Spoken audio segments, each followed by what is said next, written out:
Hello বন্ধুরা, দেখতে পাচ্ছ পুলিশদের কিভাবে ট্রেনিং চলছে গাড়ির টায়ার খুলে কিভাবে সেটা সঠিক টাইমের মধ্যে খুলে সেটাকে আবার জয়েন করে গাড়িটাকে ব্যাক করে নিয়ে যেতে হবে। তার জন্য দেখতে পাচ্ছ ফার্স্ট চলছে, আপনারা দেখো চালু করছে, সকলে মিলে দেখছে, বহুত দর্শক মাঠের মধ্যে। এটা হচ্ছে খেলা রায়গঞ্জ কসবা। দেখতে পাচ্ছ কিভাবে ট্রেনিং চলছে পুলিশদের, কনস্টেবলদের। ট্রেনিংয়ের মাধ্যমে ছোট্ট একটা খেলা দিয়েছে,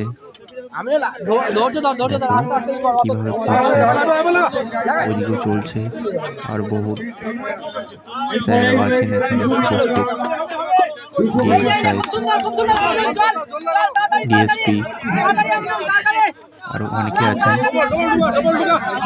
খেলার মাঝে। দেখতে পাচ্ছ সকলে দেখো কিভাবে রেসলিং চলছে। একজন খুলে রেডি, আবার সেটা সম্পূর্ণ খুলে আবার লাগাতে হবে, লাগিয়ে গাড়িটাকে ব্যাক করে নিয়ে যেতে হবে। যে আগে নিয়ে যেতে পারবে খুলে এবং জয়েন করে উনি হবেন এই খেলার বিজয়ী। এনারা তো এখনো নাট খুলতেই পারছেন না।